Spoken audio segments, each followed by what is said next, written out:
नमस्कार जय हिंद दोस्तों, स्वागत है एक बार फिर से आपका आप यूट्यूब चैनल स्टडी नेट पर। दोस्तों जैसा कि स्टडी नेट से एक मात्र ऐसा प्लेटफॉर्म जहां पर आप तक सही अपडेट्स दी जाती है, इससे लगातार आप बने रहे हमारे साथ। दोस्तों यहां पर अतिथि शिक्षकों के मानदेय हेतु जारी आवंटन एवं व्यय के संबंध में महत्वपूर्ण रूप से आदेश जारी किए गए हैं 14/8/2024 यानी आज ही किस्ती पर। इससे संबंधित तो बात करेंगे ही, लेकिन एक लगातार कमेंट्स देखने को मिल रहा है कि आपकी जो वैकेंसी है वह शॉर्ट टर्म यानी लॉन्ग टर्म में ना होने के कारण आपकी पिछले सत्र के आधार पर ज्वाइनिंग नहीं कराई जा सकती। इस प्रकार का पॉपअप लगातार देखने को मिल रहा है। इसके लिए थोड़ा सा स्थितियां स्पष्ट करेंगे, क्योंकि काफ़ी हमारे ऐसे अतिथि शिक्षक साथी हैं जो लगातार इस स्थिति को लेकर परेशान चल रहे हैं। दोस्तों मैं आपको बता दूं कि यहाँ पर वैकेंसियाँ दो टाइप से ही आप सभी के पोर्टल पर फीड कराई जाती है रिक्तियों के आधार पर। पहला तो शॉर्ट टर्म और दूसरा लॉन्ग टर्म। शॉर्ट टर्म का अभिप्राय यह होता है कि जबकि आपके रिक्तियों के स्थान पर जो कि शिक्षक मौजूद थे वह कुछ ही समय के लिए 1 या 2 साल के लिए या तो बीएड या डीएड करने चले गए या फिर अन्य किसी कारण से स्कूलों में नहीं आ रहे हैं, उस स्थिति में यहाँ पर वैकेंसियाँ ओपन की जाती है शॉर्ट टर्म की स्थिति में। और अगर मैं लॉन्ग टर्म के बारे में बात करूँ तो ऐसी वैकेंसियाँ जिस पर काफ़ी लंबे समय से रिक्त पद ना होने से स्थितियाँ बनती हैं, यानी जबकि उनके स्थान पर या उन रिक्तियों के विरुद्ध कोई शिक्षक मौजूद नहीं रहता लंबे समय से, उस स्थिति में लॉन्ग टर्म वैकेंसियां देखने को मिलती है। अब यहाँ पर देखें तो शॉर्ट टर्म जो वैकेंसियां होती हैं उस पर एक स्थितियां तो ये बनती है कि जबकि इस शैक्षिक सत्र में जो कि शिक्षक जा चुके थे वह आने वाले हों तो भी आप सभी की उस रिक्तियों में ज्वाइनिंग संभव नहीं है। और दूसरी सबसे महत्वपूर्ण, चूंकि जो आप सभी की वैकेंसियां हैं या फिर काफ़ी जगह ऐसे भी देखने को मिलता है कि लॉन्ग टर्म वैकेंसियां हो रहती हैं, यानी लंबे समय से उस पर रिक्तियां देखने को तो मिलती है, लेकिन उस पोर्टल पर चूंकि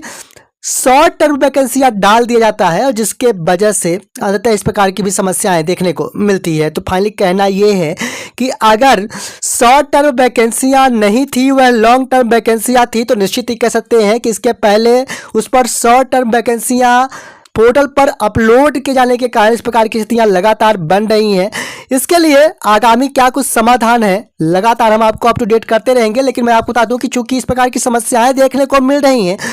तो यहाँ पर उन वैकेंसियों पर लगातार हर एक वर्ष समय सीमा बढ़ाई जाती है और समय सीमा बढ़ाए जाने के बाद ही उस पर ज्वाइनिंग संभव हो पाएगी। और फाइनली उसके लिए संकुल प्राचार्य की आईडी से ही रिक्वेस्ट कराई जानी है हर एक सत्र के बाद। हालांकि आप एक बार अपने संकुल निश्चित तौर पर विजिट करें कि इस प्रकार से स्थितियां देखने को मिल रही हैं। अगर आपकी लॉन्ग टर्म वैकेंसियां थी उसे शॉर्ट टर्म में दे दिया गया है और जिसकी वजह से ज्वाइनिंग नहीं हो पा रही है, तो निश्चित तौर पर अपने संकुल प्राचार्य के पास विजिट करें ताकि उस समस्या का समाधान हो सके। क्या कुछ स्थितियां बनती है इसके बारे में कमेंट बॉक्स में जरूर बताएं ताकि हम आगामी वीडियो आप तक लेके आएं, क्योंकि आप सभी के समस्या का समाधान ही हमारा मूल उद्देश्य। दोस्तों यहां पर लोक शिक्षण संचालय मध्य प्रदेश की ओर से 14/8/24 की स्थिति में एक महत्वपूर्ण रूप से आदेश जारी किए गए हैं ऐसे अतिथि शिक्षकों के लिए जो कि शैक्षिक सत्र 2023-24 में कार्य तो उनके द्वारा किया गया, लेकिन आवंटन की या फिर मानदेय की पात्रता नहीं बन पाई या फिर किसी कारणों से उनके मानदेय का भुगतान नहीं कराया गया। इसे लेकर यहाँ पर जैसा कि आप स्पष्ट हो पा रहे होंगे कि आप सभी के यहाँ पर आवंटन एवं व्यय के संबंध में महत्वपूर्ण रूप से आदेश जारी किए गए, जिस पर बताया गया कि वित्तीय वर्ष 2024-25 में अतिथि शिक्षक पोर्टल पर दर्ज संख्या अनुसार शैक्षिक सत्र 23-24 में कार्यरत अतिथि शिक्षकों के मानदेय हेतु आवंटन जारी किया गया है। कहना यह है कि यहाँ पर जारी किए गए थे, लेकिन कतिपय कारणवश उन अतिथि शिक्षकों के आवंटन राशि या फिर मानदेय के भुगतान नहीं कराया गया, या फिर कहें कि डीडीओ बार बजट व्यय की समीक्षा में पाया गया कि कतिपय आरण संवितरण अधिकारी ने आवंटित राशि का व्यय नहीं किया और जिसके कारण अतिथि शिक्षकों के मानदेय भुगतान की समस्या बनी हुई है। इस प्रकार की स्थितियां बताई गई है। मानदेय भुगतान नहीं होने से सीएम हेल्पलाइन प्रकरण यहाँ पर बने हैं और जिसके कारण यहाँ पर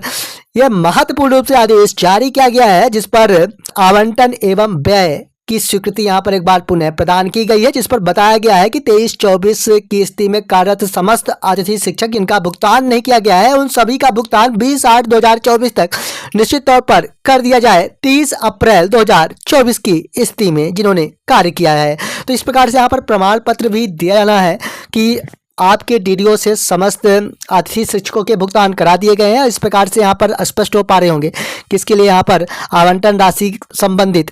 बजट अलॉटमेंट भी जारी किया गया है, जिस पर सरेंडर अमाउंट के साथ अकाउंटेंट एक्सपेंडिचर यहाँ पर भी दिया गया है। तो इस प्रकार से सारी डिटेल्स यहाँ पर दी गई है। तो फाइनली कहना यह है कि कुछ इसी प्रकार का महत्वपूर्ण आदेश देखने को मिला है। और भी क्या आपकी समस्याएं हैं कमेंट बॉक्स में जरूर दें, क्योंकि स्टडी नीड्स एक मात्र ऐसा प्लेटफॉर्म जहां पर आपको हर एक प्रकार से संतुष्ट किए जाने का प्रयास किया जाता है और आपके हर एक समस्या का एनालिसिस सिर्फ और सिर्फ दिया जाता है स्टडी नीड्स के साथ। इसलिए लगातार आप बने रहिए हमारे साथ। मिलेंगे एक और नई वीडियो के साथ, तब तक के लिए धन्यवाद।